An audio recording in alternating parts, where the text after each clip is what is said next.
Berarti aku tidak sendiri di dunia ini, ternyata aku punya adik, walaupun hanya adik dari papa, ucap Zaid. Saat itu Zaid dan Riyad sedang dalam perjalanan menuju kediaman mewah mereka. Sedangkan kedua orang suruhan Ismika sudah dipindah tangankan kepada pihak yang berwajib. Walaupun Zaid begitu berat menerima kenyataan bahwa ibunya akan turut merasakan dinginnya berada di balik jeruji besi, tetapi ia tetap mendukung sang ayah untuk melaporkannya. Berharap suatu saat nanti Ismika berubah menjadi lebih baik. Ya, Zaid. Usia adikmu hanya selisih 2 tahun darimu. Dia sudah menikah dan tidak lama lagi kamu akan menjadi seorang paman untuk anaknya, jawab Riyad. Benarkah? Zaid mengangkat kepalanya kemudian menatap wajah Riyad sambil tersenyum kecut. Benarkah? Wah, dia curang. Kenapa dia curi start dariku, bukankah aku kakaknya? Seharusnya aku yang lebih dulu menikah dan punya anak, kenapa malah duluan dia? Gerutu Zaid. Riyad terkekeh mendengar ucapan Zaid. Sebab dia adalah seorang perempuan, Zaid. Pantas saja dia menikah lebih dulu darimu. Perempuan? Zaid membulatkan mata dengan senyuman yang kembali tersungging di bibirnya. Ia tidak menyangka bahwa adiknya adalah seorang perempuan. Jadi, adikku seorang perempuan? Aku kira dia adalah seorang laki-laki sama seperti diriku. Aku yakin sekali, dia pasti sangat cantik ya, kan, Pah? Sambung Zaid. Ya, Zaid. Dia seorang perempuan dan wajahnya sangat cantik. Riyad tersenyum menatap Zaid yang mulai membayangkan bagaimana kecantikan adik perempuannya. Padahal ia tahu bahwa Zaid pernah bertemu dengan Marissa. Zaid bahkan sempat memberi selamat untuk Marissa dan Marcelo di hari pernikahan mereka dulu. Apa kamu ingin bertemu dengannya, Zaid? Papa bisa mempertemukan kalian, tanya Riyad. Tentu saja, Pah. Sebenarnya Zaid juga sangat penasaran dengan sosoknya. Baguslah kalau begitu. Lagi pula Papa sudah berjanji bahwa Papa akan segera menjenguknya. Tidak berselang lama mereka pun tiba di halaman depan kediaman mewahnya. Zaid menghembuskan napas berat sebelum melanjutkan langkahnya memasuki bangunan mewah tersebut. Siap tidak siap, ia harus siap jika dalam waktu dekat anggota polisi akan segera menjemput mamanya. Riyad mengerti kegundahan yang dirasakan oleh Zaid saat itu. Ia menekuk pundak Zaid dengan lembut kemudian menuntunnya masuk ke dalam rumah megah mereka. Tanpa mereka ketahui, saat itu Ismika sudah tidak ada di rumah. Wanita itu sudah berangkat setelah terjadi pertengkaran antara dirinya dan Zaid tadi siang. Ia sangat kesal dan berencana ingin bertemu dengan Dian. Wanita yang selama ini ia anggap sebagai pembawa petaka di dalam rumah tangganya. Keesokan paginya. Pagi-pagi sekali Zaid sudah siap dengan pakaian lengkap dan rapi. Sebenarnya tadi malam lelaki muda itu sama sekali tidak tidur. Kejadian mengejutkan yang terjadi beberapa hari terakhir membuatnya kesulitan tidur. Permasalahan itu terus saja membayang-bayangi pikirannya. Tiba-tiba dari luar, seorang pelayan mengetuk pintu kamar Zaid dengan cepat sambil memanggil-manggil namanya. Tuan Zaid. Zaid bergegas menuju pintu kamar kemudian membukanya. Ya, Bi. Ada apa? Tuan, di luar ada beberapa orang yang mengaku sebagai anggota polisi. Mereka ingin bertemu dengan Nyonya Ismika, tetapi Nyonya tidak ada di rumah, Tuan. Nyonya Ismika sudah berangkat sejak kemarin sore, jawab pelayan itu dengan wajah cemas. Apa? Pergi? Tapi, kemana? Tanya Zaid dengan wajah panik. Maafkan saya, Tuan. Saya benar-benar tidak tahu. Saya tidak berani menanyakan kemana Nyonya Ismika pergi, jawab pelayan itu dengan gemetar. Gawat. Zaid bergegas menuju kamar sang ayah. Saat itu Riyad juga sedang bersiap-siap. Ia ingin segera berangkat menuju kantornya. Namun, ia dikejutkan dengan kedatangan Zaid yang begitu panik. Pah, di luar ada polisi sedangkan Mama sudah tidak ada di rumah, ucap Zaid dengan wajah panik. Riyad menautkan kedua alisnya ketika menatap Zaid. Apa maksudmu, Zaid? Mama, Pah. Mama sudah pergi sejak kemarin sore. Aku yakin, Mama pergi dari rumah ini setelah bertengkar denganku, jawab Zaid. Riyad mengusap wajahnya dengan kasar kemudian berpikir dengan keras. Kemana dia? Gumamnya. Tiba-tiba saja terbesit di kepalanya bahwa Ismika ingin menemui Dian dan anaknya, Marissa. Entah kenapa Papa yakin, Mamamu pasti sedang di perjalanan menuju tempat tinggal Dian, ucap Riyad. Riyad dan Zaid bergegas mendatangi para anggota polisi yang sedang menunggu. Setelah membicarakan tentang kepergian Ismika, mereka pun kembali dengan tangan kosong. Namun, mereka berencana menjemput wanita itu walaupun harus mengejarnya hingga ke negara tetangga. Bukan hanya para anggota polisi, Riyad dan Zaid pun berencana menyusul Ismika. Ismika baru saja tiba di sebuah hotel berbintang. Ia menyewa sebuah kamar VIP dan beristirahat di sana untuk melepaskan penat setelah melalui perjalanan yang sangat melelahkan. Ismika sendiri tidak tahu bahwa dirinya sudah menjadi target polisi. Ia kira dirinya masih aman dan bisa melakukan apapun sesuka hatinya. Ia berencana ingin menemui Dian di kediaman Marcelo, setelah rasa penat di tubuhnya menghilang. Aku harap, aku bisa menyingkirkan dirimu dengan tanganku sendiri, Dian. Aku sudah muak berpura-pura menjadi wanita yang baik di hadapanmu. Sekarang kamu akan lihat, siapa aku sebenarnya, gumam Ismika sambil menyeringai menatap gelas minumannya. Ismika mempersiapkan segala sesuatunya untuk menemui Dian di kediaman Tuan Marcelo. Setelah semuanya beres, ia pun segera berangkat dengan menggunakan taksi. Hanya dengan menempuh perjalanan sekitar 25 menit, Ismika pun tiba di depan mansion Marcelo.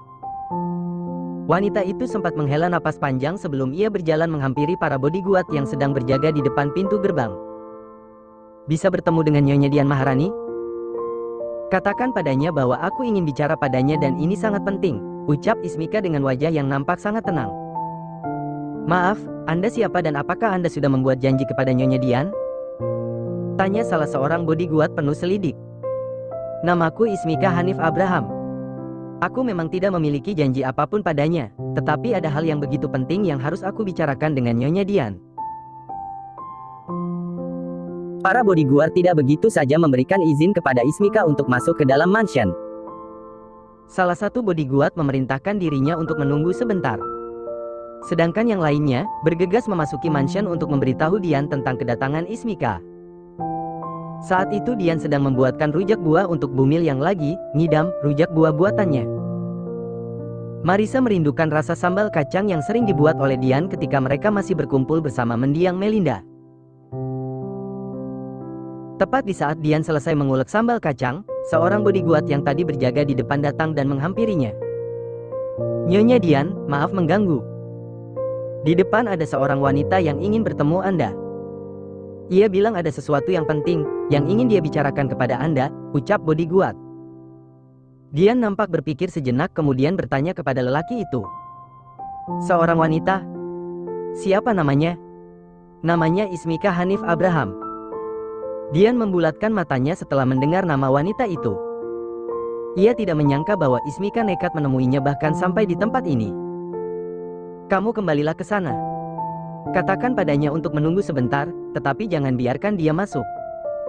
Aku tidak ingin ia melakukan sesuatu yang tidak diinginkan, titah Dian.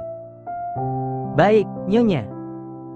Bodyguard itu pun segera kembali ke depan mansion sedangkan Dian berniat menemui Yo dan meminta pendapat lelaki itu soal kedatangan Ismika yang begitu tiba-tiba. Dian menyusuri ruangan demi ruangan hingga akhirnya ia menemukan Yo sedang bersantai di salah satu ruangan yang tidak jauh dari kamar Marcelo dan Marisa. Tuan Yo, bolehkah aku minta waktu sebentar? Yo berbalik kemudian menatap wajah panik Dian sambil mengangkat sebelah alisnya. Ada apa, Nyonya Dian? Tuan Yo, di depan ada Nyonya Ismika Hanif, istri dari Tuan Riyad Abraham. Dia bilang, dia ingin bertemu denganku dan membicarakan masalah yang penting. Aku tidak tahu harus bagaimana. Sebenarnya aku masih trauma dengan wanita itu, ucap Dian dengan wajah cemas. Sebaiknya temui saja dia dan aku akan menemanimu, Nyonya Dian. Benarkah? Tanya Dian ragu. Ya, percayalah padaku. Wanita itu tidak akan berani macam-macam di sini. Dian kembali berpikir keras hingga akhirnya ia pun menganggukkan kepalanya perlahan. Baiklah. Tapi tetaplah bersamaku, Tuan Yo. Aku takut, lirih Dian sambil meremas-remas kedua tangannya secara bergantian. Yo pun mengangguk kemudian mempersilakan wanita itu untuk berjalan lebih dulu darinya. Dengan ragu-ragu, Dian melangkah menuju halaman depan mansion bersama Yo yang berperan sebagai bodyguardnya kali ini. Sementara Dian dan Yo melangkah menuju halaman depan, Marisa yang sudah tidak sabaran ingin mencicipi rujak buah sambal kacang buatan ibunya, bergegas menuju dapur. Ia kebingungan ketika tidak mendapati ibunya di ruangan itu. Hanya ada seorang pelayan yang sedang memotong-motong buah untuknya. Di mana ibuku?" tanya Marisa sembari menghampiri pelayan itu. Marisa meraih buah yang sudah dipotong-potong oleh pelayan lalu mengolesnya ke ulekan yang berisi sambal kacang. Dengan air liur yang hampir menetes, Marisa memasukkan buah itu kemudian menikmatinya dengan penuh penghayatan. "Ya, Tuhan. Enaknya," gumam Marisa. Pelayan itu terkekeh pelan kemudian baru menjawab pertanyaan Marisa. "Nyonya Dian baru saja keluar. Kata bodyguard ada seorang wanita yang ingin bicara padanya dan itu sangat penting," jawab pelayan itu. Seketika Marisa tersedak. Ia terbatuk-batuk dan kemudian dibantu oleh pelayan. Setelah batuknya reda, Marisa pun kembali bertanya kepada pelayan itu dengan wajah cemas. "Siapa nama wanita itu?" Entah mengapa perasaan Marisa tidak nyaman dan ia merasakan ada yang tidak beres. "Siapa ya, tadi namanya?" Ismika Hanif Abraham, yaitu namanya, Nona," jawab pelayan itu. "Apa?" pekik Marisa. Tanpa pikir panjang, Marisa bergegas pergi meninggalkan pelayan itu. Dengan langkah cepat ia berjalan menuju depan mansion. Kembali ke Ismika. Wanita itu menyeringai ketika melihat Dian berjalan dari kejauhan. "Akhirnya setelah sekian lama kita bertemu lagi, Dian Maharani. Dan aku harap ini adalah hari pertemuan kita yang terakhir kalinya," gumam Ismika tanpa terdengar oleh siapapun. "Itu dia, Tuan Yo." "Wanita itu benar-benar Nyonya Ismika," tutur Dian dengan wajah cemas melirik Yo yang sekarang berjalan di sampingnya. "Selama ada kami di sini, kamu tenang saja Nyonya Dian, semua akan baik-baik saja," jawab Yo. Dian menarik napas panjang kemudian menghembuskannya secara perlahan. Tatapannya lurus ke depan dan perlahan ia melangkahkan kakinya menghampiri gerbang megah yang menjulang tinggi, yang menjadi pembatas antara dirinya dan Ismika saat itu. "Ada apa Nyonya Ismika? Apa yang ingin Anda bicarakan kepada saya?" ucap Dian. Dian mencoba tetap tenang di depan Ismika. Ia tidak ingin wanita itu melihat sisi lemahnya untuk kali ini. "Biarkan aku masuk, Dian. Aku ingin membicarakan masalah Riyad. Dan ini merupakan masalah kita, bukan masalah orang-orang ini," jawab Ismika dengan setengah berteriak sambil menunjuki orang-orang yang berada di sekitar Dian, seperti Yo dan juga beberapa bodyguard yang masih berjaga di tempat itu. Dian kembali melirik Yo yang berdiri tak jauh darinya. Ekspresi Yo masih seperti biasa, wajahnya dingin tanpa ekspresi dan terus memperhatikan gelagat Ismika saat itu. "Sebenarnya saya tidak memiliki hubungan apapun dengan Tuan Riyad, Nyonya Ismika. Jadi, jika Anda hanya ingin membicarakan masalah suami dan rumah tangga Anda kepada saya, sepertinya Anda salah tempat." Ismika benar-benar geram mendengar jawaban dari wanita itu. Gigi-giginya saling beradu dan tangannya mengepal dengan sempurna. Ia kesal karena Dian sudah berani melawannya. Ismika yang sudah tidak bisa menahan emosinya, menerobos masuk dan berhasil mencengkeram tangan Dian yang memang berdiri tidak jauh dari depan gerbang. Semua orang terkejut saat itu, apalagi Marisa yang baru saja tiba di tempat itu dengan wajah panik. "Lepaskan tanganmu dari ibuku, Nyonya Ismika," titah Marisa sambil berlari kecil menuju kedua wanita itu. Begitu pula Yu dan beberapa bodyguard yang berjaga. Mereka sigap menghampiri Ismika dan Dian kemudian memberikan jarak untuk keduanya. Dua orang bodyguard memegang tangan Ismika, sedangkan Yo dan yang lainnya berjaga di sekeliling Dian. Ismika tersenyum sinis ketika Marisa datang menghampiri Dian. Ia memperhatikan gadis itu dan kemiripan wajahnya dengan Riyad, membuat hatinya semakin panas. Akhirnya anak haram ini pun muncul juga, hardiknya. "Cukup Nyonya Ismika, sebaiknya Anda pergi dari sini sebelum Anda diseret dengan kasar oleh para bodyguard," jawab Dian yang sudah tidak dapat menahan rasa kesalnya. Bukan hanya Dian, Marisa pun begitu panas ketika mendengar wanita itu menghina dirinya sedemikian rupa. Jiwa barbarnya bergejolak, ia sudah gatal ingin menghampiri wanita itu. Namun, Dian menahannya. Dian menggelengkan kepala ketika menatap ke arah Marisa. "Jangan, nak. Ingat kandunganmu," ucap Dian. Marisa pun mengurungkan niatnya. Apa yang dikatakan oleh ibunya benar. Untuk saat ini ada seseorang yang harus benar-benar ia lindungi, bayi dalam kandungannya. "Bodyguard, usir saja wanita ini," Kenali wajahnya baik-baik dan jangan biarkan dia kembali ke tempat ini lagi. Titah Marisa. Para bodyguard yang berada di samping tubuh Ismika menarik paksa tangannya. Namun, ditepis oleh Ismika sambil berteriak histeris. Lepaskan tanganku. Aku bisa sendiri, kalian tidak perlu menyeretku seperti ini.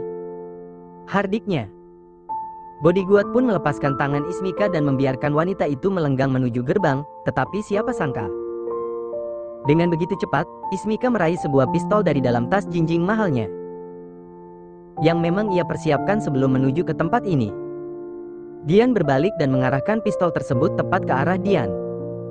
Semua orang terkejut, tak terkecuali Yo. Di saat Ismika meraih pelatuknya, kedua bodyguard yang masih berada di sisinya segera mengamankan wanita itu. Namun, mereka kalah cepat, sebuah peluru sudah melesat dengan cepat. Dur! Dengan cepat Yo meraih tubuh Dian dan akhirnya peluru tersebut tepat mengenai pundaknya. Ah! Mendengar suara tembakan, Marcelo yang masih beristirahat di dalam kamarnya, segera bangkit dan berlari menuju halaman depan mansion dengan wajah panik. Tuan Yo! Dian menghampiri tubuh Yo yang terbaring di tanah dengan mata berkaca-kaca. Ia tidak menyangka bahwa laki-laki itu rela mengorbankan diri hanya untuk dirinya. Tuan Yo, kenapa Anda melakukan ini? Tanya Dian dengan wajah panik. Yo hanya bisa menyunggingkan sebuah senyuman tipis, tetapi tidak menjawab pertanyaan Dian sepatah kata pun. Beberapa bodyguard yang berdiri di belakang Yo segera membantu Yo dan membawanya menuju mobil mereka. Sedangkan Ismika sudah diamankan oleh bodyguard lainnya. Marcelo panik, apalagi ketika ia melihat Yo yang digotong oleh beberapa bodyguard dengan darah segar yang masih mengucur dari pundaknya. Ada apa ini? Tanya Marcelo panik. Marcelo menghampiri Marisa yang masih terdiam karena begitu shock dengan kejadian super kilat itu.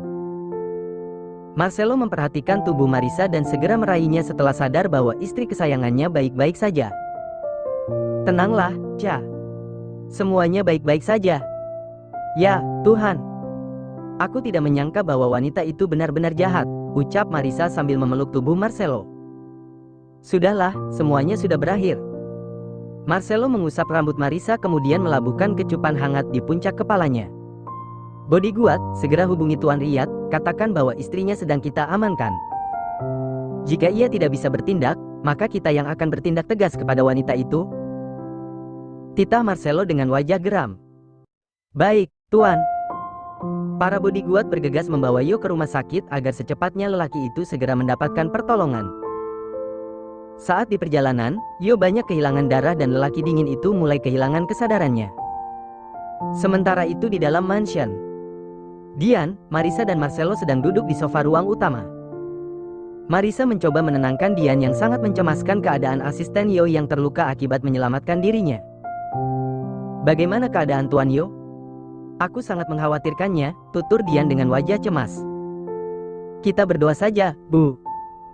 Semoga Om Yo baik-baik saja, sahut Marisa sambil mengusap lembut punggung ibunya. Dia akan baik-baik saja, yakinlah padaku. Yo adalah lelaki yang kuat, dia tidak akan menyerah hanya karena satu tembakan di tubuhnya, sambung Marcelo. Lelaki itu terlihat tenang. Namun, jauh di lubuk hatinya, Marcelo pun sangat khawatir. Ia sudah menganggap Yo lebih dari sekedar seorang asisten. Baginya Yo sudah seperti seorang kakak, yang selalu menemaninya di saat ia senang maupun susah. Ibu dengar, kan apa yang dikatakan oleh Marcelo? Om Yo akan baik-baik saja, lanjut Marisa. Tepat di saat itu, Riyad dan Zaid tiba di mansion bersama beberapa anak buahnya, yang siap membawa Ismika kembali ke negara asal mereka untuk diserahkan kepada pihak yang berwajib. Salah seorang bodyguard menyambut Zaid dan Riyad kemudian menuntun mereka menuju ruang utama, di mana Tuan Marcelo sudah menunggu kedatangan mereka. Dari kejauhan, Riyad memperhatikan Dian yang masih shock. Ia bersyukur karena Dian baik-baik saja. Namun, ia juga sedih akibat perbuatan nekat Ismika, asisten Yo jadi celaka. Marcelo, sapa Riyad sembari mengulurkan tangannya kepada lelaki itu. Marcelo menyambut uluran tangan Riyad kemudian kedua sahabat itu pun berpelukan. Aku tidak menyangka Ismika begitu nekat, ucap Marcelo sambil melerai pelukan mereka. Riyad menghembuskan napas berat. Terlihat jelas gurat kesedihan di wajahnya. Ia sendiri tidak menyangka bahwa Ismika bisa melakukan hal senekat itu. Maafkan aku, Marcelo. Ini semua karena salahku. Sekarang keluarga kecilmu pun turut menjadi sasaran wanita itu, sahut Riyad dengan wajah sendu menatap Marcelo. Marcelo menepuk pundak lelaki itu kemudian menatap Dian yang masih duduk di sofa dengan kepala tertunduk. Riyad pun turut memperhatikan wanita itu. Perlahan Riyad menghampiri Dian dan berjongkok tepat di hadapan wanita itu. "Kamu baik-baik saja, Dian?" tanya Riyad sembari memperhatikan wajah sendu Dian yang masih tidak ingin melihat ke arahnya. Sejak pertama masuk ke kediaman mewah Marcelo, Zaid tidak bicara sepatah kata pun. Apalagi saat ia melihat sosok Dian dan si cantik Marisa. Beribu pertanyaan berputar-putar di atas kepalanya. Apa hubungan Tuan Marcelo dengan masa lalu ayahnya? Hingga akhirnya Riyad memperkenalkan Dian dan Marisa kepadanya. "Zaid, kenalkan ini Dian Maharani, wanita yang pernah merawatmu ketika masih bayi," ucap Riyad kepada Zaid. Mendengar nama Zaid disebutkan, Dian segera mengangkat kepalanya dan menatap lelaki muda tersebut dengan mata berkaca-kaca. "Ini Zaid?" tanya Dian kepada Riyad. Riyad tersenyum kemudian menganggukkan kepalanya. "Ya, dia Zaid. Putraku yang pernah kamu rawat ketika masih bayi." Perlahan Dian menghampiri Zaid sambil melemparkan senyuman manisnya. "Kamu tampan sekali, Zaid," ucap Dian sambil memperhatikan wajah tampan pemuda itu. "Terima kasih, Nyonya Dian," jawab Zaid sembari membalas senyuman wanita itu. Walaupun ini pertemuan pertamanya bersama Dian, entah mengapa ia merasa nyaman dan tenang. Dian menyentuh wajah Zaid dan jujur ia sangat merindukan pemuda itu. "Aku merindukanmu, Zaid. Walaupun aku tidak memiliki hubungan apapun denganmu, tetapi aku pernah menjadi bagian dari masa kecilmu, dan aku sangat merindukan itu," tutur Dian. Zaid begitu terharu mendengarnya. Sekarang ia benar-benar yakin bahwa Dian bukanlah wanita jahat seperti yang dituduhkan oleh Ismika. "Bolehkan saya memeluk Anda, Nyonya?" "Hanya sebentar saja," pinta Zaid. Dian menganggukkan kepalanya dengan cepat dan segera menghambur ke pelukan pemuda itu. "Zaid, bukankah kamu ingin bertemu dengan adik perempuanmu? Kenalkan ini Marisa, adik perempuanmu," ucap Riyad kepada Zaid, setelah Zaid melerai pelukannya bersama Dian. Riyad dan Marisa menghampiri Zaid. Marisa melemparkan senyumannya kepada lelaki itu. Sedangkan Zaid membulatkan matanya dengan sempurna setelah mengetahui bahwa Marisa adalah adiknya. "Ya jadi, dia." "Ya, dia Marisa. Adikmu, istri dari Tuan Marcelo, sahabat papa," jelas Riyad. Marisa kembali melemparkan senyum sambil mengulurkan tangannya kepada Zaid. Zaid yang masih shock berat, menyambut uluran tangan Marisa dengan gemetar. Ia memperhatikan wajah cantik Marisa dengan jantung yang berdegup begitu kencang. Ia tidak menyangka bahwa dirinya sudah menyukai adiknya sendiri. "Ya Tuhan, bodohnya aku. Bagaimana bisa aku menyukai adik perempuanku sendiri?" batinnya. "Bagaimana Zaid, apa adikmu cantik?" goda Riyad sambil memperhatikan wajah Zaid yang memucat. "Ya, dia cantik, Pah." "Sangat cantik," jawab Zaid sambil tersenyum kecut. "Kalau dilihat-lihat dengan seksama, aku dan Zaid sepertinya ada kemiripan ya, kan, yah?" ucap Marisa kepada Riyad. "Tentu saja, bukankah kalian sama-sama anak ayah?" jawab Riyad sembari merengkuh tubuh Marisa dan Riyad secara bersamaan.